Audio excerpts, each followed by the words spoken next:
Nellore rural నియోజకవర్గంలో bypass రోడ్లో 2 flyover పనులు అత్యంత శరవేగంగా జరుగుతున్నాయి. రాష్ట్రంలో తెలుగుదేశం పార్టీ కూటమి అధికారంలోకి వచ్చిన తర్వాత ఈ 2 ఫ్లైఓవర్ పనులు కూడా శరవేగంగా సాగుతున్నాయి. అందుకు సంబంధించి నేషనల్ హైవేస్ అధికారులకి, కాంట్రాక్టర్కి రాష్ట్ర ప్రభుత్వ పక్షాన జిల్లా వివిధ శాఖల నుంచి కావాల్సినటువంటి అన్ని రకాల మద్దతు స్థానిక ఎమ్మెల్యేగా వారికి ఇప్పించడం జరిగింది. వారికి అన్ని రకాల అండగా ఉండటం జరిగింది. దాంతో ఈ పనులు శరవేగంగా జరుగుతున్నాయి. వచ్చే 9 నెలల్లో అంటే 2025 డిసెంబర్ నాటికి ఈ 2 ఫ్లైఓవర్లు కూడా పూర్తి చేసి ప్రజలకు అంకితం చేస్తామని ఏదైతే నేషనల్ హైవేస్ అధికారులు, కాంట్రాక్టర్ కూడా చెబుతూ ఉన్నారు. మనస్ఫూర్తిగా వాళ్ళు అభినందిస్తూ ఉన్నా. ఇంకా కూడా వాళ్ళకు కావాల్సినటువంటి ప్రోత్సాహం రాష్ట్ర ప్రభుత్వం పక్షాన, రాష్ట్రంలో ఉండే వివిధ ప్రభుత్వ శాఖల పక్షాన, స్థానికంగా ఏదైతే అటు ఇరిగేషన్ కావచ్చు, అన్ని రకాల శాఖల పక్షాన వారికి పూర్తిగా సహకారం అందిస్తాం. అనుకున్న సమయానికి డిసెంబర్ ఆఖరి నాటికి కాస్త అటు ఇటుగా ఈ పనులు పూర్తి చేసేదానికి స్థానిక ఎమ్మెల్యేగా నా ప్రయత్నం నేను చేస్తానని, ఈరోజు ఈ 2 ఫ్లైఓవర్ పనులు ఇంత శరవేగంగా అభివృద్ధి చెందుతున్నాయంటే, వేగవంతంగా పనులు జరుగుతున్నాయంటే దానికి కారణం మన పార్లమెంట్ సభ్యులు వేమిరెడ్డి ప్రభాకర్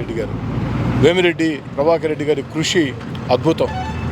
ప్రతి వారం కూడా వారు నేషనల్ హైవేస్ అధికారులతో, కాంట్రాక్టర్తో, స్థానిక ఎమ్మెల్యేగా నాతో ప్రతి వారానికి ఒకరోజు మాతో ప్రత్యేకంగా మాట్లాడుతూ ఈ 2 ఫ్లైఓవర్ పనులు కూడా శరవేగంగా పూర్తి చేసి ప్రజలకి ఉపయోగపడే విధంగా చేసేదానికి పార్లమెంటు సభ్యులు వేమిరెడ్డి ప్రభాకర్ రెడ్డి గారు కృషి చేస్తూ ఉన్నారు. నెల్లూరు రూరల్ నియోజకవర్గ పక్షాన వేమిరెడ్డి ప్రభాకర్ రెడ్డి గారికి ప్రత్యేకంగా ధన్యవాదాలు తెలియజేస్తూ ఉన్నా. అంతేకాకుండా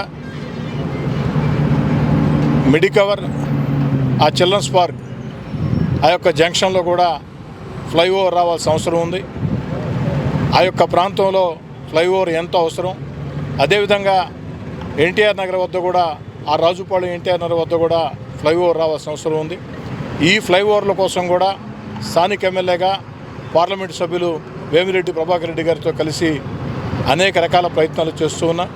నాకు సంపూర్ణ విశ్వాసం ఉంది, అతి త్వరలోనే ఏదైతే ఈ 2 ఫ్లైఓవర్ల కోసం 4-5 ఏళ్లుగా కృషి చేయబట్టే ఇది సాధ్యమైంది. అదేవిధంగా ఈ 2 ఎంత అవసరమో ఇంతకన్నా ఎక్కువ అవసరం మెడికవర్, చిల్డ్రన్స్ పార్క్ వద్ద ఆ యొక్క ఫ్లైఓవర్. అదేవిధంగా దానికి సంబంధించినటువంటి అన్ని రకాల శాంక్షన్లు వచ్చేదానికి పార్లమెంటు సభ్యులు వేమిరెడ్డి ప్రభాకర్ రెడ్డి గారు కూడా ప్రత్యేకంగా కృషి చేస్తున్నారు. వారికి కూడా ధన్యవాదాలు తెలియజేసుకుంటూ, వారి సహకారంతో అతి త్వరలోనే ఆ మెడికవర్ హాస్పిటల్ వద్ద కూడా ఫ్లైఓవర్ సాధిస్తాం అన్నటువంటి నమ్మకం నాకుంది. ఈ సందర్భంగా దాదాపు 75 కోట్లతో ఈ యొక్క 2 ఫ్లైఓవర్లు నిర్మాణ పనులు జరుగుతున్నాయని ప్రజలకు తెలియజేస్తూ ఉన్నా. కనుపర్తిపాడు ఏదైతే గొలగముడి ఈ జంక్షన్ రోడ్డు ఉందో, ఇక్కడ అనేక యాక్సిడెంట్లు జరిగాయి, అనేక మంది చనిపోయారు, అనేక మంది దెబ్బలు తగిలాయి. ఈ రోడ్డు దాటాలంటేనే భయపడే పరిస్థితి. రాబోయే రోజుల్లో ప్రజలకి ఆ ఇబ్బంది ఉండదు. ఆంధ్రప్రదేశ్లోనే ఇప్పుడే కాంట్రాక్టర్, ఎన్హెచ్ అధికారులు చెప్తూ ఉన్నారు. కాబట్టి ఈ పనులు ప్రతి నెల కూడా ఒకసారి అధికారులతో, కాంట్రాక్టర్తో వారానికోసారి నేను మాట్లాడుతూ ఉంటా. పార్లమెంట్ సభ్యులు వేమిరెడ్డి ప్రభాకర్ రెడ్డి గారు మాట్లాడుతూ ఉంటారు. నెలకొకసారి ఈ ప్రాంతాన్ని ప్రత్యేకంగా సందర్శించి ఎక్కడా కూడా పనులు ఆగకుండా వేగవంతంగా నాణ్యతా ప్రమాణాలతో పూర్తి చేసి అందిస్తామని, అన్ని రకాల ప్రయత్నాల ద్వారా మెడికవర్, చిల్డ్రన్స్ పార్క్ వద్ద కూడా ఆ యొక్క ఫ్లైఓవర్ని అనుమతులు తీసుకొచ్చేదానికి కృషి చేస్తానని మాట చెప్తున్నాను.